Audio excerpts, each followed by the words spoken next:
right, awesome. Thanks, Tony. Thanks, Kirby. Welcome, everybody. We're going to call to order the meeting of the American Eel Management Board. My name is Lynn Fagley. I represent the state of Maryland and have the honor of serving as your chair today. I just wanted to also make a note that today sitting for Bill Hyatt is Rob LaFrance, so I wanted to extend a welcome to him. And with that, absolutely. With that, the first order of business is going to be approval of our agenda. Is there anybody, if you have any suggested changes or modifications to the agenda, please raise your hand. I don't see any hands raised, Lynn. Okay, seeing none, then we will consider the agenda approved by consent. This board hasn't met in a little while, and the proceedings from the last meeting are from October 2019, and they were in the meeting materials. If you have any edits or changes needed to those meeting minutes, please raise your hand. I don't see any hands raised, Lynn. Awesome. So we will consider the proceedings from October 2019 approved by consent. And next, we have public comment. I know that I have at least one person. So if you would like to make public comment, I would request, this is a short meeting, so to keep us on time, I'd request that you keep it pretty brief. If you have public comment, please raise your hand. We'll get you recognized and on the mic. And Des Khan's hand is up. Okay, Desmond Khan, please go right ahead. Thank you very much, Madam Chair. Yeah, briefly, I sent, hopefully the members of the Management Board received a copy of my 2019 paper titled Trends in Abundance and Fishing Mortality of American Eel. And the reason I resent this to you is because the ongoing stock assessment is occurring right now. And I used a very widely used set of data in this paper to look at the trends in abundance of eels, which was not used in the last assessment. And I'd like to encourage the stock assessment team to consider using it. That is the MRIP catch per trip index of abundance. And because I used the whole Atlantic coast, this was an immensely powerful data set with many thousands of data points every year. So I think it's quite reliable. And the only part of the MRIP data that the last assessment used was the recreational landings, which had declined and were declining. This may have given them the signal that the stock was declining, but in fact, what happened over this period from 1981 to 2014, which is what I covered, was that people stopped keeping American eels. So the discard rate increased noticeably. So the fact that there were not a reduction in landings did not really indicate abundance had declined, but they may have gotten that signal. And just in brief, what the trend was that they were at a peak in 81, declined dramatically until 1995, remained low for several years, and then starting in 2003, the stock began a recovery, and by 2014 was back up to half the level it had been in 1981. This does not seem to me to be consistent with a depleted status. So, and what I'm gonna just wrap this up with one more comment. What the last assessment did, they had three different sets of indices that they came up with three different trends in abundance from, and not one of those trends agreed with any other trend. So they didn't have a clear, sound picture of the trend in abundance, and I believe the MRIP catch per trip, which is used in virtually every assessment I worked on, striped bass, weakfish, bluefish, is a great resource for assessment. So that's all I would like to say. Thank you very much. Thank you, Des. Appreciate your comments and insight. Okay, do we have anybody else who'd like to provide public comment? If you do, please raise your hand. Lynn, I do not see any other hands raised at this time. Okay, thank you, Tony. So with that, we'll move on to the next agenda item, which is to review the 2020 commercial yellow eel landings. And I just want to take a minute. We just got off the ACCSP call, and I really want to extend appreciation to all the states for getting their landings in so that we can have this discussion at the spring meeting. I know we were a little bit skeptical that we could make it happen, and just thank you to all of you and your staff for making it work. So with that, I'll turn it over to Kirby, and I think to Mary Beth DeLucia as well for the advisory panel report.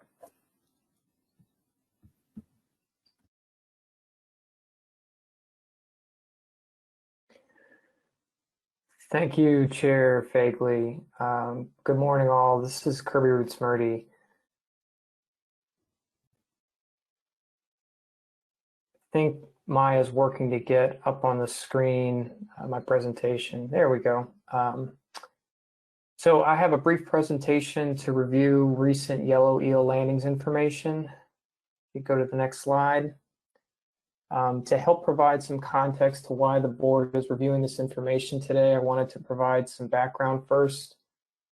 Addendum 5, which was approved in 2018, was initiated in part as a response to preliminary 2016 yellow eel landings that indicated that the cap at that time established in Addendum 4 had been exceeded.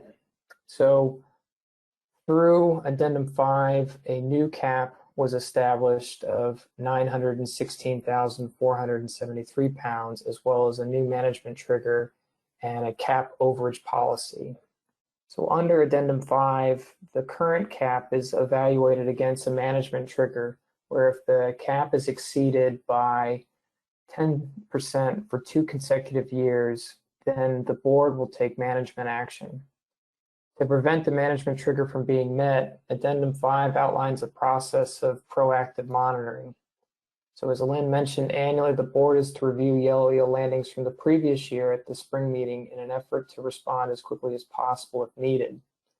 If landings exceed the cap, the board will convene a work group that is tasked with determining whether voluntary action may be needed based on the magnitude of the overage and the trend in landings.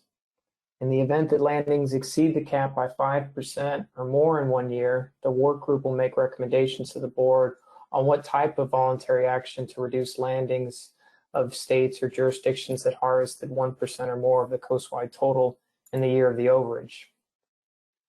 So to aid with this review by the board today, an advisory panel meeting was scheduled late last month. There was unfortunately low turnout for the webinar, and we only had a few folks follow up outside of the webinar by phone to provide feedback. Mary Beth DeLucia, our advisory panel chair, will present a report of feedback we did receive from both advisory panel members and other individuals involved in the yellow eel fishery. The board should consider their current American Eel AP representation, and following this meeting, follow up with staff if there is an interest in changing their current membership. Next slide. So on the screen, we have a summary of the recent year's landings. So preliminary yellow eel landings from ACCSP indicate that total coastwide landings in 2020 were 225,122 pounds, which is a new time series low. That's going back to when the FMP, the Fishery Management Plan for American Eel, was initiated in the late 1990s. On the screen, the table shows each jurisdiction's landings from 2016 through 2020. And as you can see, coastwide landings have continued to decline every year since 2016. Maryland landings, which annually comprise more than 60% of the coastwide total during this time period, saw an approximate 60% decline in landings from 2019 to 2020. New Jersey, which annually from 2016 to 2020 reported the second or the third highest total for a jurisdiction, saw an approximate 70% decline in landings from 2019 to 2020. While not every jurisdiction had landings in 2020, those that did saw their landings decrease from last year to this year, or excuse me, from 2019 to 2020. To protect confidentiality, for 2020, landings from Maine, New Hampshire, South Carolina, and Georgia are not presented in this table. We don't have state compliance reports yet for the 2020 fishing season. As Lynn indicated, this information is provided through ACCSP, but compliance reports and review of the fishing year on a whole will take place later in the fall when compliance reports are due then. So with that, I'll take any questions at this point. Next slide. Thank you. Any hands, Tony?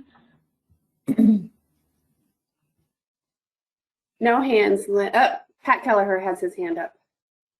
Okay, Pat Kelleher, go right ahead. Thank you, Madam Chair. I'm just wondering, with the pandemic and all the agencies dealing with COVID, if any of the declines may be related to any reporting discrepancies that might have come about based on the pandemic.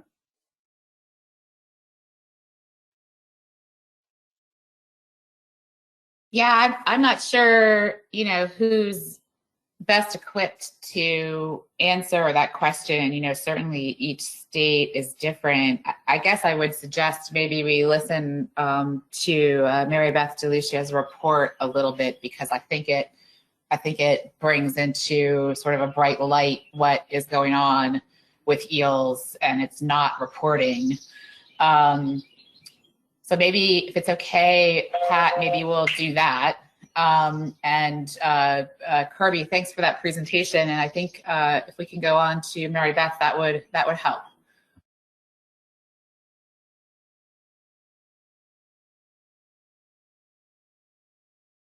Great, thank you, Madam Chair. Kirby, do you have the next slide? Thank you. Good morning, everybody. I'm just going to give a short presentation on the feedback we received from our advisory panel meeting in late April that Kirby mentioned. Next slide. So as Kirby alluded, there was only a few participants in the AP, myself, Mitch Feigenbaum, Lawrence Voss, and Jimmy Trosbach from Maryland, who provided comments by phone. I do want to note that we did get comments provided by watermen in Maryland who are not on the AP, and the following comments that the following slides and comments and summary those comments are summarized together.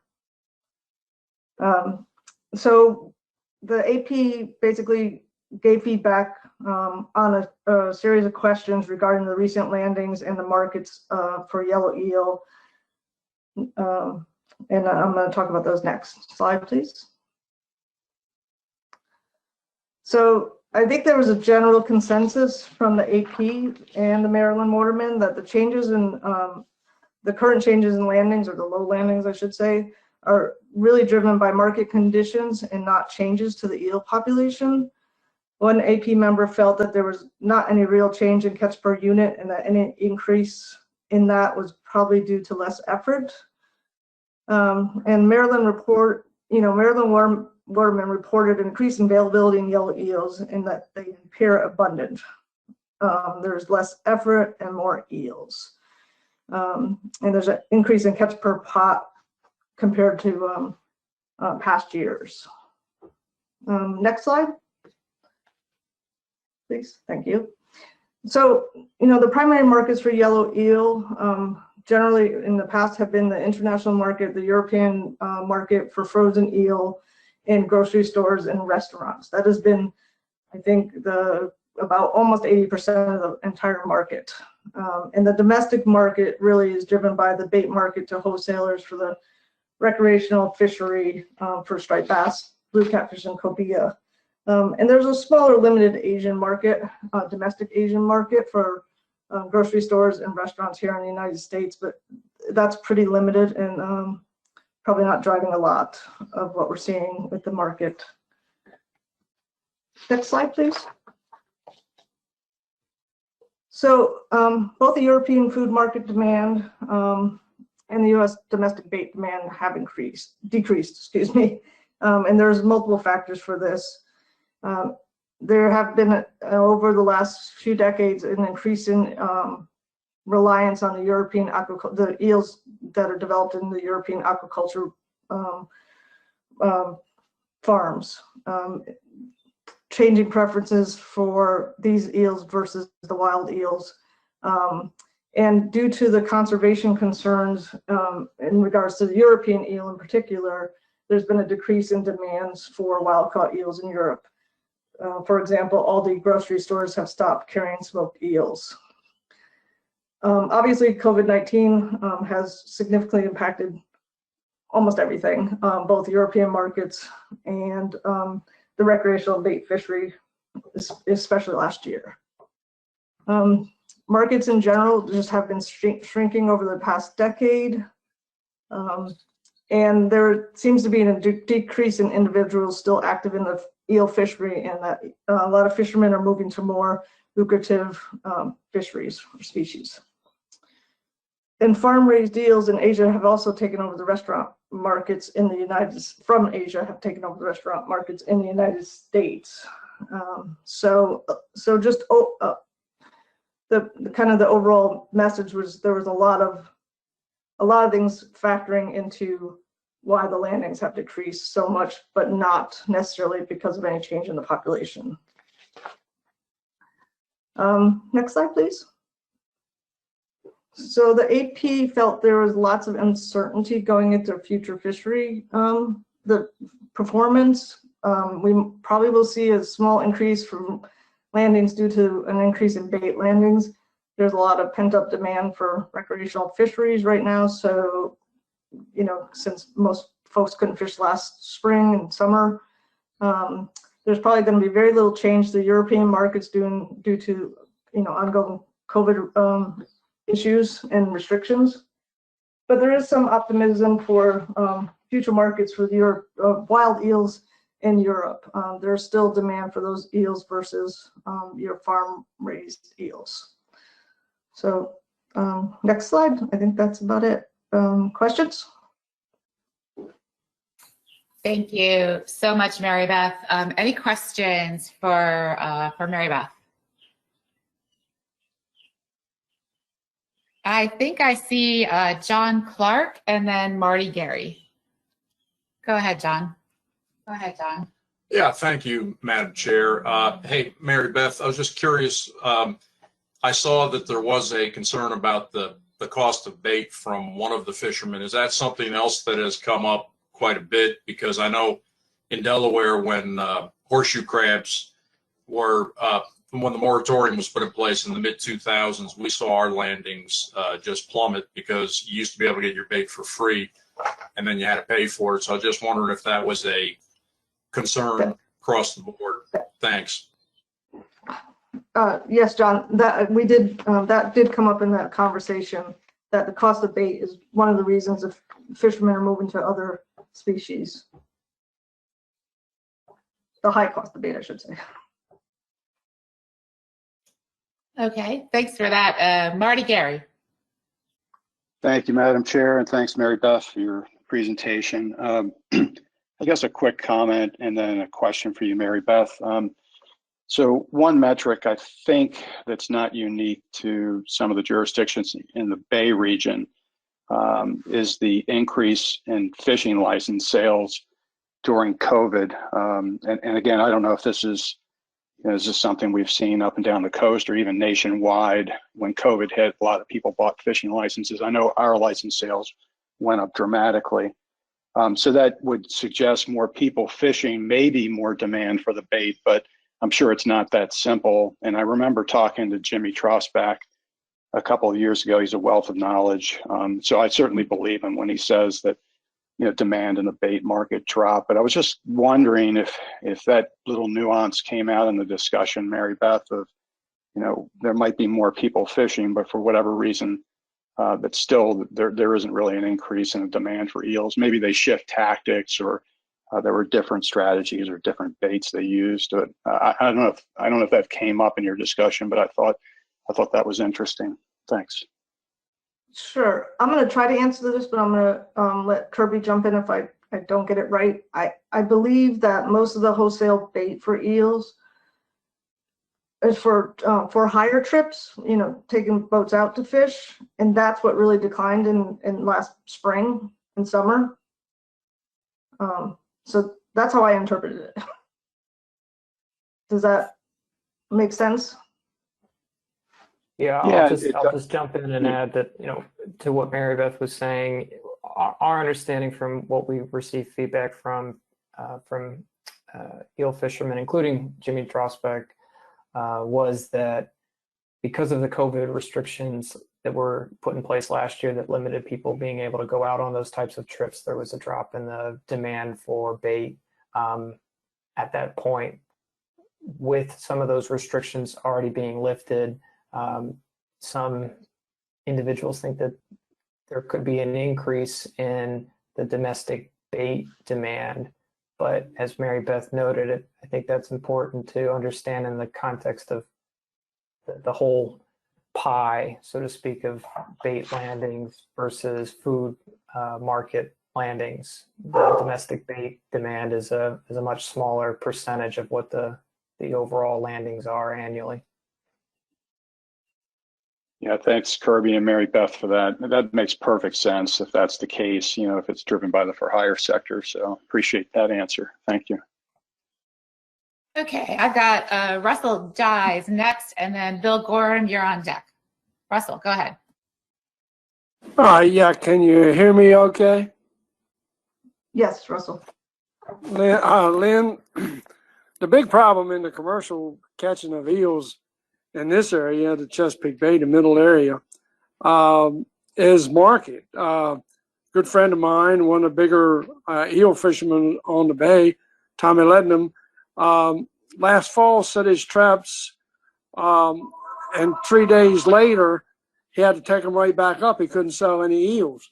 And that's mostly to the fresh market that goes overseas. This spring, he never even set. And the ones that did set, they worked for a couple of weeks, and then they could not sell any eels. So the problem in this part of the bay, in Maryland part of the bay, is selling the bigger eels to Europe, and they're just not selling. There's no market at all. Tommy told me that the man told him there was no demand for eels, and I think they were coming. He sells to Delaware Valley Fish Company, and he said that there just was no demand, no sale. Yeah, thanks for that, Russell. That clearly was the resounding chorus from the Maryland watermen, that the markets just weren't there. Bill Gorham, go ahead.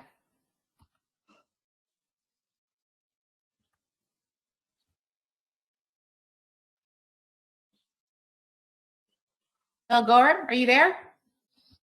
Sorry, that was an incidental hand raise. I apologize. Yep, hate it when that happens. Okay, are there any more questions right now for Mary Beth? Tony, do you see any hands? I do not, Lynn. Okay, so before we move on, I just want to circle back to Pat Kelleher, to your question about reporting. Is that something that you want to discuss further, or just kind of put it on the state's radar to check into their reporting rates? Lynn, I mean, that's fine. I think a lot of questions were answered. I was just kind of curious if there were any issues that states may have had during the process of both harvester reporting and dealer reporting. But I think for the sake of today, I would just carry on. Okay, fair enough. So with that, the next agenda item then would be going over to Kristen for a progress report on the 2022 benchmark stock assessment. So Kristen, I'll ask to take it away. Thank you. Just wait for Maya to get my presentation up.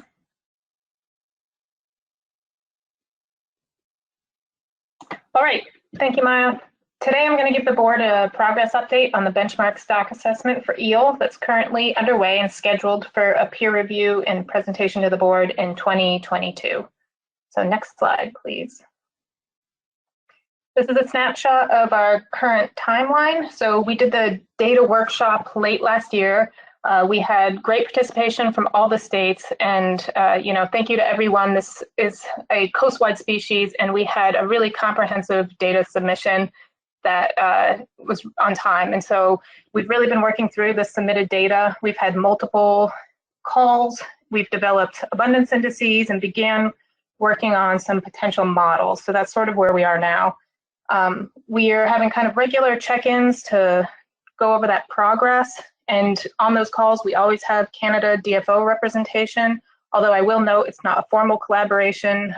We don't have their raw data or stock assessment scientists, but we do always have 1 to 2 representatives that do chime in and give us feedback and supplement what we know with what they might know. So that's been really great along this process. And we do also have continued participation from our USGS collaborators.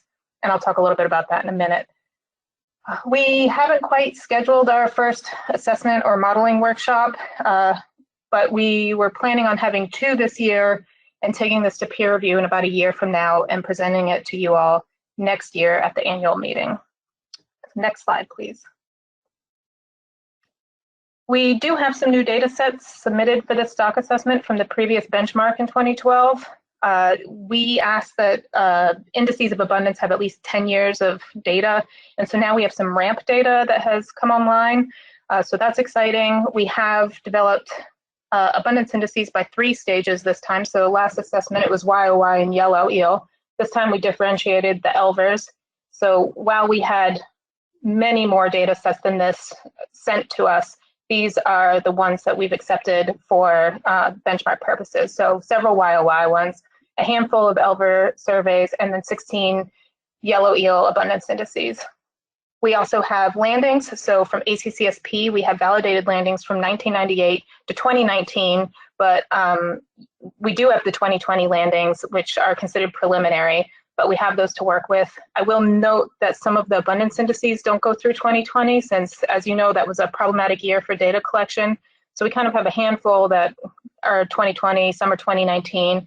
So we're still kind of working out what a terminal year will be because it could be problematic to end on 2020, given that we don't have comprehensive data. We also have historic landings. There are even landings that go back before 1950. So depending on the methods we pursue, we do have a way to go back in time, although those come, we're a lot less sure of those. They come with a lot of, asterisks next to them. And then we have recreational estimates from MRIP. We've had those in the past, but we always note that there's a lot of error associated with those estimates, and we use them with a lot of caveats.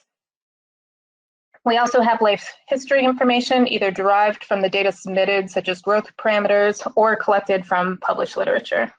Next slide, please. Here's a list of potential models and analyses that we're trying for the eel stock assessment. Some have already been rejected for not being appropriate for eel, or for us not having the right data to fully develop that model, and those are indicated with a red X. Some have been developed and we will use them in the stock assessment, as you can see with the green check mark, and several are still under development and they get a little pencil.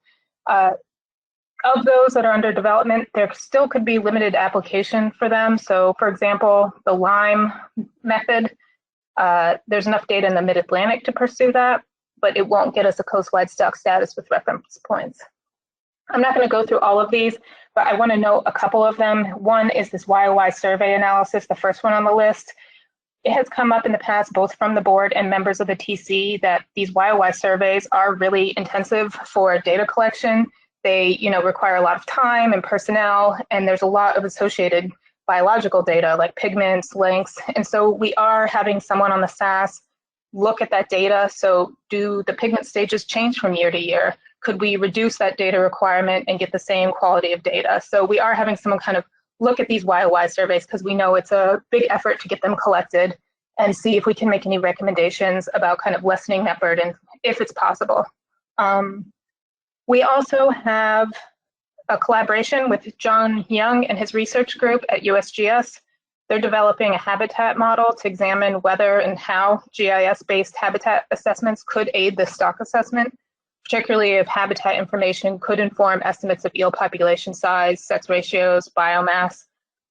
Because of data availability, this habitat model, currently he is developing it for kind of the Delaware Bay, Chesapeake Bay watershed, and he is also coming against some of the data limitations that we are in some of these other models. So it's under development. He participates in all our calls and we get regular updates from him. The SAS was reluctant to pursue some of the same trend analysis as we did in the past, such as a REMA or a traffic light analysis. Since the last assessment, the peer review panel and the board did not use those really for management. But if we can't get anything else to work, we might pursue them. So they get a big question mark there. But overall, it has been a challenge to fully develop some of these models that we've been pursuing to a point where we can get a coastwide quantitative stock status with an overfishing and overfish definition, estimates of biomass and that sort of thing. So next slide, please.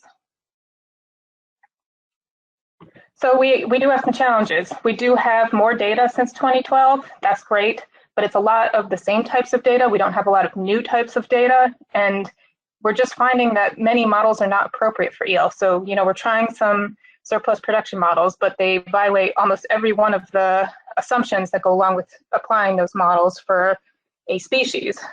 We know that eel is panmictic and that is one population, but there's so much variation in the demographic traits. They inhabit different water bodies, and in those different water bodies, they have different growth rates, different sex ratios.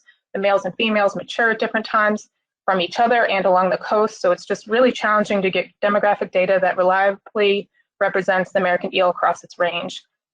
We decided not to pursue the DBSRA again, and I just wanted to touch on that because I know it came up during our 2017 update as well, why we didn't make any tweaks to that during the update. And it's just that the criticisms from the last peer review can't be resolved at this time, and the same issues remain, which kind of leaves us back with the trend analysis question.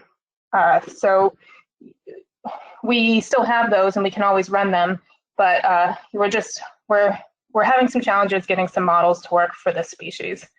So next slide, please. We have, as I said, had several calls with the SAS, and on our last call, we looked at some preliminary model work, made some recommendations to each other, and we're spending the next month, each kind of following up on those tasks that the group gave some feedback on. We're going to continue to work on those models.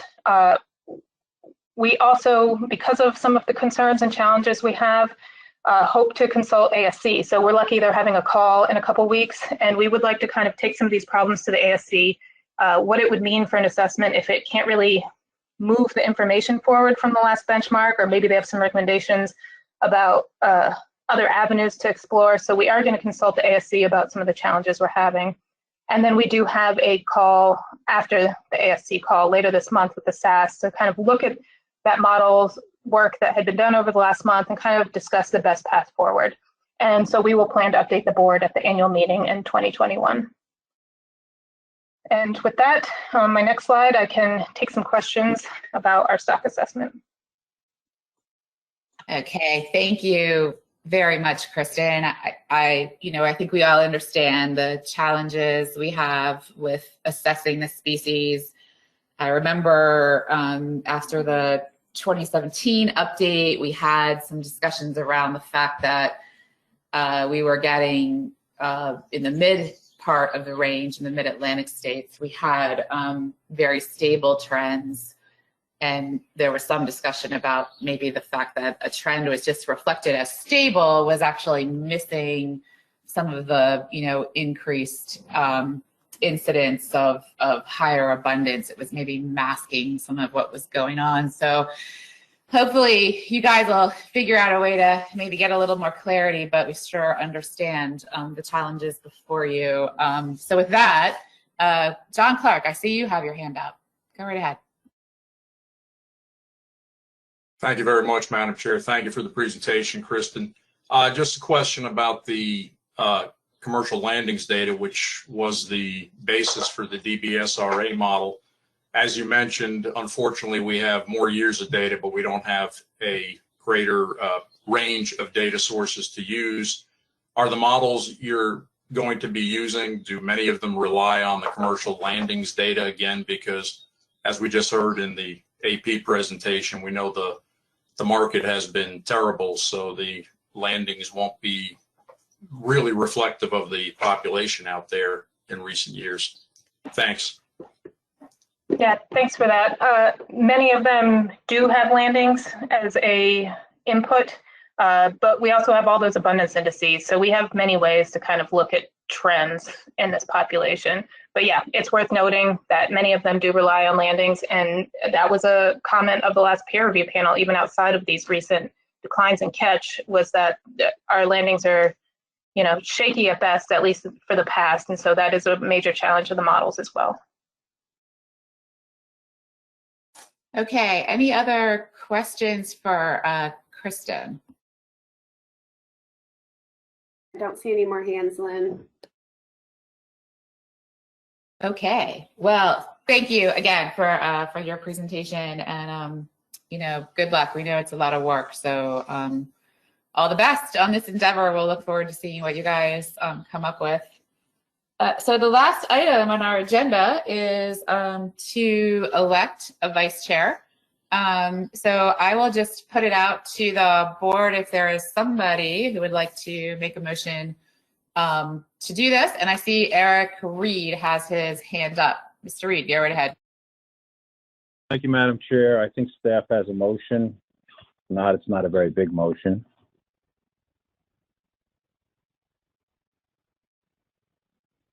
Okay, I move to elect Phil Edwards as Vice Chair of the American Eel Management Board, and I would appreciate a second. And my rationale is he's extremely qualified, and God bless him. Thank you, Eric. Is there a second? Cherie Patterson seconds that. That was an amazing amount of hands that all went up at the same time. So we'll go ahead and give that second to Cherie Patterson. Okay. Is there any discussion on this motion? If you want to discuss this, please raise your hand. Okay. I see no hands raised. So with that, I'll just ask, is there any opposition to electing Phil Edwards as our vice chair?